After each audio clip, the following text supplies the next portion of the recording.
Welcome to Audit the Audit, where we sort out the who and what and the right and wrong of police interactions. This episode covers officer conduct, reasonable suspicion, and free speech, and was submitted anonymously, but was originally featured on the Lackluster YouTube channel. Be sure to check out the description below and give them the credit that they deserve. Before we dive into the interaction, I want to give a big thanks to the sponsor of this episode, the Commuter 2 speaker from Kove. I've been using the Commuter 2 for over a year and a half now, and between its amazing sound quality, ease of use, and small form factor, there is no need for any other speaker. The Commuter can last for 7 hours on a single charge. It has a water-resistant rating of IPX7 and has a built-in microphone for taking calls. But best of all, the Commuter splits into 2 speakers, giving you full stereo audio.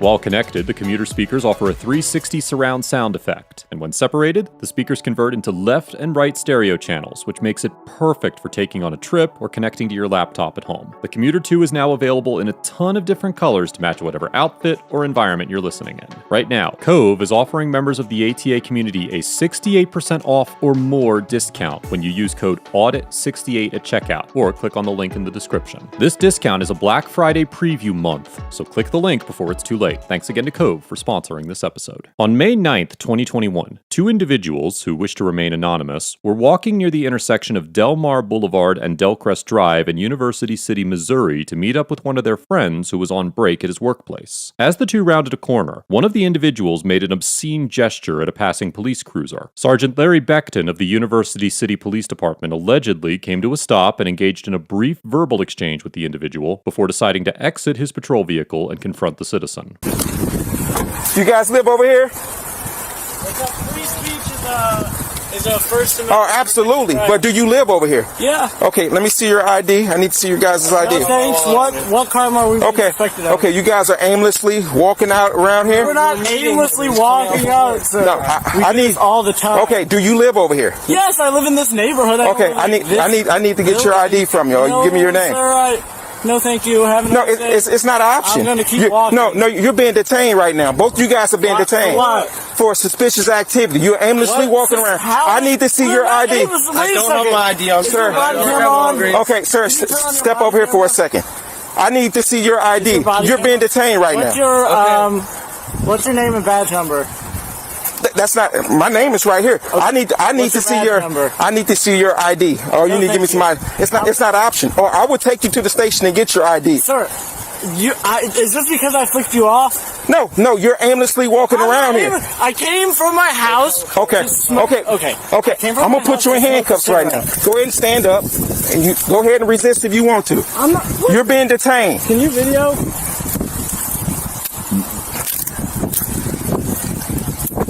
Okay, have a seat. You have anything that's going to stick me? No. That's my wallet. If you really want my ID, have a seat. Go ahead and stand up for me, sir. You have any weapons on you? No. I'm going to pat you down for weapons. Dude, we came to smoke a cigarette.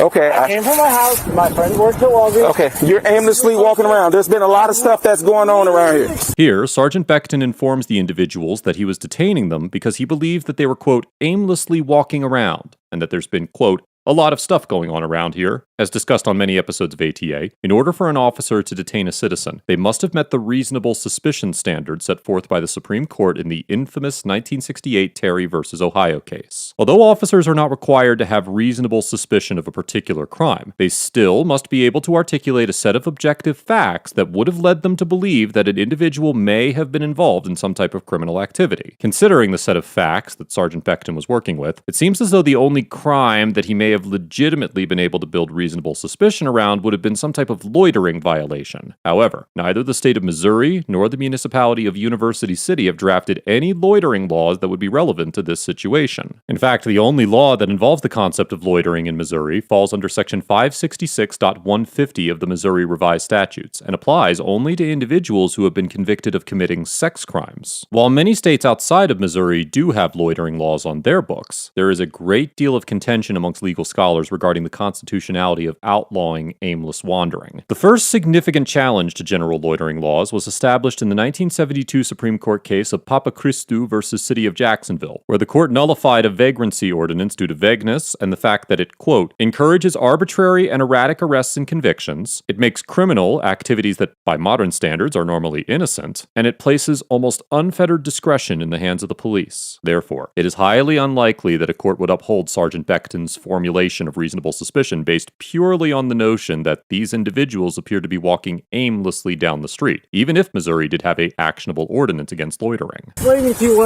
what happened. Came from my house. Okay, have a seat. Have a seat. And I'm asking you for your ID. I don't have Okay, give us your name.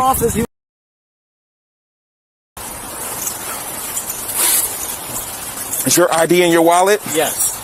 And I said I don't want to ID have you myself. put your hands down?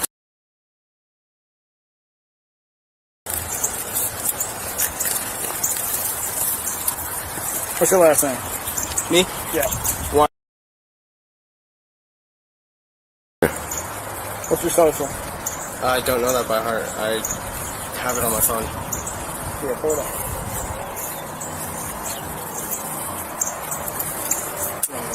Yeah.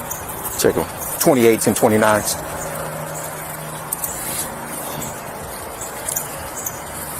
Got a fragile ego, bro. All because I flicked you off. No, that's disrespectful. That's disrespectful. Why is that of your concern? It might be disrespectful. No, I'm not concerned about that. Stop me. You can do whatever you want to do, young man, but at the same time, what I was doing. but you aimlessly walking around here. I want to know. I want to know. I want to know. Listen to me. I'm letting you talk. Let me talk. Let me explain to you.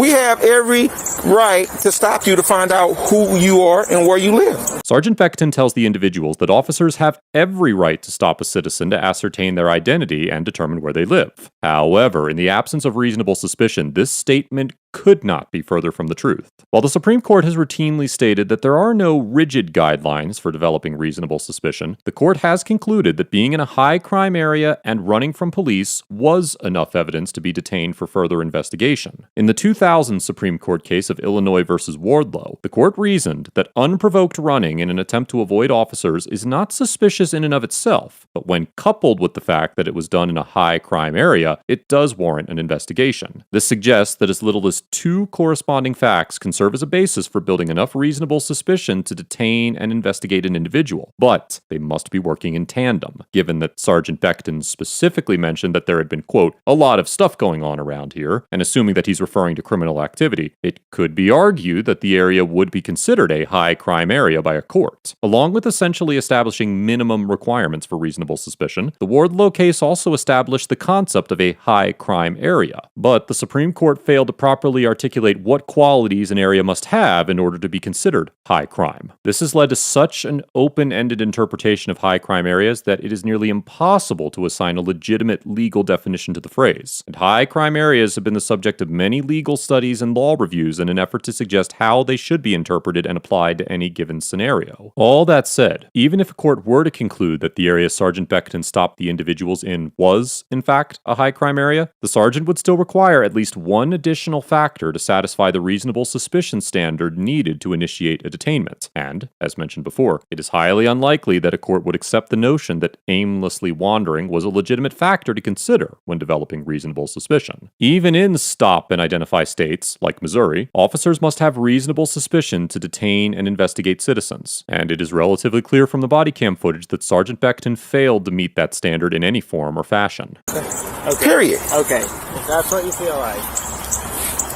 How old are you? 22. You're 22. Have you ever been arrested for anything? Yes. Okay. Do you have any warrants right now? No. Okay. So where are you guys on your way to now? Right this bench right here. Okay. Smoke a cigarette with my friend and go home. I'm not talking to you. I'm not talking to you. I'm not talking to you right now. Okay, so you normally come over here, go to the Walgreens, sit on the bench? Not always this bench, sometimes this Okay. bench, sometimes we just stand. Okay. For future reference, young man, you don't disrespect the police like that. You don't disrespect the police like that. Yeah. and you're just aimlessly just walking around. I want to know. I'm doing my job. I want to know who you are and where you live. Hoods too. Yeah, hoods are so super suspicious when it's cold outside. They're just not good anymore. And you can record, but step back a little bit. They're being detained. Go ahead and continue recording, but I want you to step away.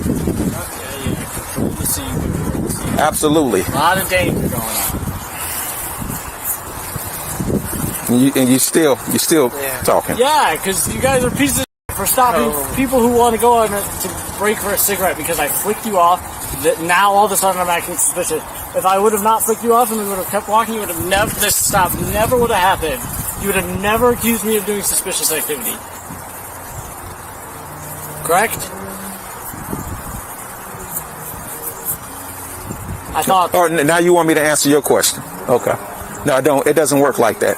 Sergeant Becton tells one of the individuals that he shouldn't disrespect the police by making gestures at them, essentially confirming that the individual's gestures played some role in his decision to conduct an investigation. As discussed on many past episodes of ATA, the Supreme Court has concluded that obscene gestures, such as displaying the middle finger, are generally protected under the First Amendment. In the 1972 Supreme Court case of Miller versus California, the court noted that, quote, all ideas having even the slightest redeeming social importance, unorthodox ideas, controversial ideas, even ideas hateful to the prevailing climate of opinion, have the full protection of the First Amendment guarantees, unless excludable because they encroach upon the limited area of more important interests. The Miller case essentially concluded that an expressive act must be vehemently detrimental and useless to society in order to be considered unprotected speech. Furthermore, as recently as 2019, the Eighth Circuit Court, which presides over Missouri, has concluded that expressing contempt for members of law enforcement through the use of vulgar language or gestures is protected by the First Amendment in the case of Toriraja versus City of Fort Smith. In the Toriraja case, the court denied an officer qualified immunity for basing an arrest on the fact that the defendant had shouted a vulgarity at the officer. And, as discussed in previous episodes of ATA, the concept of free speech generally makes no distinction between actual speech and actions designed to convey a specific message. Not only was the individual who decided to make an obscene gesture at Sergeant Becton protected by the First and Fourth Amendments of the Constitution, but it's also extremely likely that the sergeant would not be entitled to qualified immunity in the event that he was sued for conducting this stop, because the Eighth Circuit has clearly established the notion that detaining an individual for expressing disdain for law enforcement is illegal.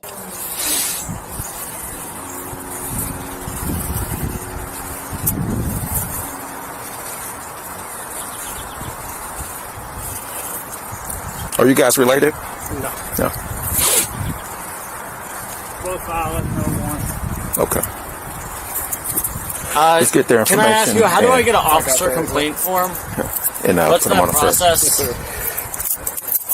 Better stand up. I'll take these cuffs off. What's the process of getting an officer complaint form? You come down to the station or call the police station. Okay.